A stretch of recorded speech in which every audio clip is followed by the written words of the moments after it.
But yes, Wembyama has a lot of work to do. Cat is winning this matchup. Who would have thought? Carl Anthony Towns, the guy we kept getting on to for staying out there on the three-point line just shooting shots throughout the season. Finally decided, you know what? They need a different role from me. Really a role he should have been in his whole career. But I've always known if Cat just put his rear end down there on that block, there's not many people who could stop him. Especially the way he goes to the basket. Carl Anthony Towns is not really going to do too many fadeaways on you when he got his back to the basket. What I've known about Cat, as we look at him in Wembanyama's face, letting him know, I'm here all night. It's not a cakewalk. And yeah, I'm coming for your lunch, young fella. I'm coming for your lunch. But the things I've noticed about Cat when he, it's not often, but when he is down there on that block, when he decides he wants to go down there, he goes with force. And I don't want to say he kind of reminds me of Karl Malone when he's going to that rim, but he kind of does. Sometimes he got that knee out. Upper body going strong to the basket. Taking you for the ride. When Cat plays like that, there's no way Wembanyama can deal with him. There's no way a lot of players in the league can deal with him because he has a mixture. He understands probably now that opens up his three-point game when he goes down there in that paint like that. Cat should be getting double-digit rebounds every game, just like Wembanyama, and he came up short with 9. I don't see how Wembanyama gets 9. But now we know because he's not engaged. You can't wait for the moment to come to you. You got to go snatch that moment. But he will learn that. That's all mental. Cat was ready. He packed his lunch. And if I'm guessing, he had a sandwich, some sandwich spread, no mayonnaise, just sandwich spread, lettuce, tomato. He probably threw about 3 pickles on there. But I definitely know he put that Louisiana hot sauce on it. I definitely know that. With some Lay's potato chips and an aluminum foil wrapped Dr. Pepper. Yeah. And maybe 2 cookies. But he came to give it to him. He has to respond. Let's see if Mitch Johnson can explain some of this. Let's see what he has to say. Okay, let's start here in the front on the left. Mitch, that was a great look by Wemby. Did you think it was in? And just take us through that final play. Just put Fox in. My bad. We were talking about that last shot by Wemby. My bad. I can't believe I forgot about that. Number one, he really didn't have his rhythm the whole game.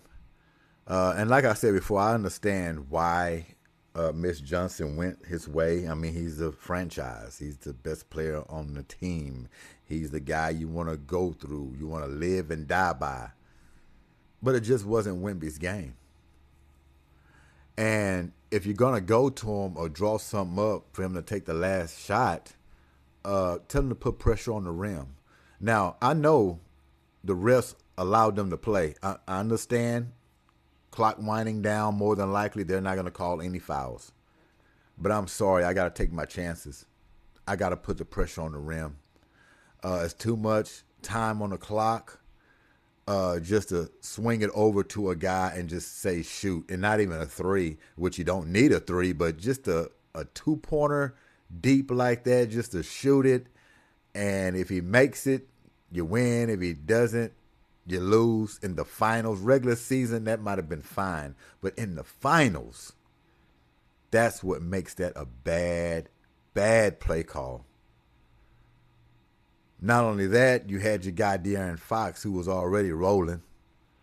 I'd rather seen his floater. I'd rather seen him get to the rim.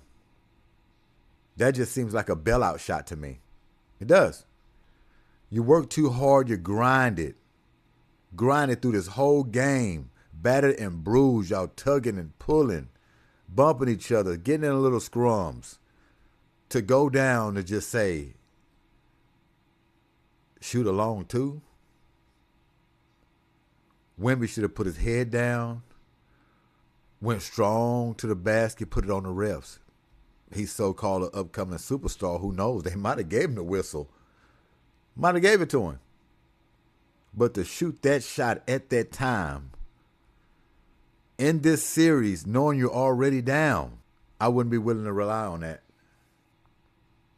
Is Mitch getting out-coached? That's a question. Is Mitch getting out-coached? Victor in a pick and roll there. Fox made a good pass to him, and he caught it with some space. Took a good shot. Other questions for Coach? He'll live with that, too. He don't want nobody questioning that shot. It was a good shot. Yeah, you think it was a good shot.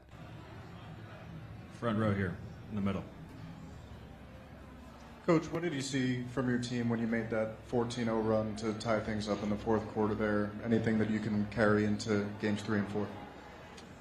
Yeah, I mean, we showed tremendous desperation, urgency, and competitive response. Hopefully we can try to bottle that up where we don't have to be down that many points to try to play with that same level of those aspects. Third row on the right. Mitch, was there a point late in the fourth quarter when Steph was unavailable? How is his injury, or was he injured at all?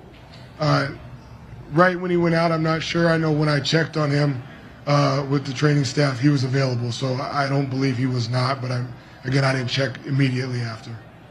Fourth row on the right. Coach, the team had a crazy comeback, but before it seemed like physically it was hard for the team. Did you see it? Did you see the players tired? What was the main issues before the comeback? I'm sorry, what was the main issues for the comeback? Before the comeback, before that explained that you were down 14 and you had to come back to make it. We just weren't playing good enough. We weren't consistent enough in our execution in a lot of phases of the game. I thought, a little bit more detail, I guess, but felt like we chased the game a little bit. They made some really tough shots at the end of the shot clock, and I thought that affected our approach at times and took away from just trying to play our brand of basketball. First row. Seems like that was very key what he just said. He said he felt like they chased the game. That's exactly what they did and what it looked like. It just seems like they were a step behind the Knicks. When the Knicks were down, and even when they were starting to storm and come back to tie the game and take the lead from the Spurs, it just seems like they were just pedaling. Whatever the Knicks were doing, they were just a second late on whatever was happening. It was more so of them just reacting to the Knicks and what they were doing. If they drive to the hole, he's driving to the hole, let's get over there. If they swung the pass a couple of times around the horn, who's got the corner? If Brunson started manipulating the defense, let's blitz him, but who got the backside? Every time they crowded Brunson, the Knicks looked like they knew exactly what they wanted to do coming off of that, because they had some beautiful swings coming out of that double team and them traps. They had a couple of back-to-back double, triple pass sequences where they just found a guy wide open in the corner for three, just moving the ball. It was beautiful to watch. Can you credit Mike Brown for that? You got to credit Mike Brown for everything this team is doing. through 2 games, Karl Anthony Towns has gotten anything he's wanted. What are the challenges of guarding him when he can burn you from 3 or down low? And do you see specifically just his size being an advantage for them? I think he's made some shots, and he's a really good player. I don't think he's gotten everything he's wanted. I think he's played 2 good games. We still got to make it tough on him. We've had some coverage breakdowns, and just keep trying to make great players work for everything they get. First row on the right, Tom. Tough. Are you calling Karl Anthony Towns great? He's played well, but that's a stretch. And then you're going to say he hasn't gotten everything he wanted. He just played well in 2 games. Well, I would say that's everything he wanted. Until you're able to stop that, yeah, he's having his way. Come on, Mitch. Game for Steph offensively. What would you like to see him do better, or what do you think he's doing wrong?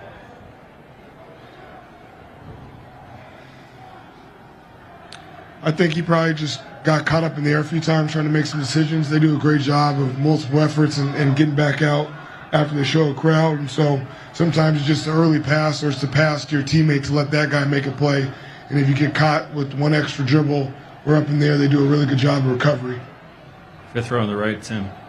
Why was it so difficult for Wemby to get involved offensively in the first half, and what changed in the second half for him? Yeah, I think, again, we've had that discussion before, and I understand the discourse around it. I think it's a little bit of all of it. I have to make sure that there's environments that the ball finds him. I think he's got to make sure that he can't.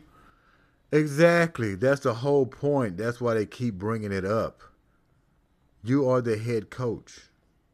That is your young star. You have to make damn sure he gets his touches. And if it looks like he's not engaged or he's sloping out there, his mind is not in it, you pull him to the side and say, "Are you all right? Wake up. Wake the hell up, Wemby. What's going on? We coming to you. What are you doing over there?" All right? I praise Mitch Johnson. He's a good coach, good young coach, in my opinion. But he's getting exposed in these finals. And he's getting out-coached by Mike Brown. Go figure. Mike Brown? Yeah, he's getting out-coached by Mike Brown. But just off the simple details. Mike Brown ain't over there just brewing up some Einstein potion or nothing like that. It's just simple details. And it's common sense you got to go through your big man. But this guy here, I don't know, man. I don't know. Can't rely on that to get shots as well. And there were times, I think, when he was open on rolls or around the paint, and his teammates got to give him the ball. So I think it's a combination of all that. But yeah, 4 shots and a half on this stage is not. Exactly. On this stage, it should never happen. Now, Wemby ended up with 21 attempts, which is really not bad. But in a game like this, he should have been around in those 30s, especially when you're just doing 4 attempts in the first half. Come on now. This man could have easily had 28 to 32, right? So that 11 for 21 is fool's gold. It's fool's gold. Back row, Tim. Mitch, Tim Reynolds with the AP. You guys obviously have a bunch of guys who have not been on this stage before, so they've never lost a game with these stakes that way. How do you sort of forecast how the next 48 hours will go as far as just trying? I'll tell you the forecast. Thunderstorms, tornadoes, high winds, all right? Maybe a little bit of earthquaking might be going on. But everything is falling down around you. What you gonna do?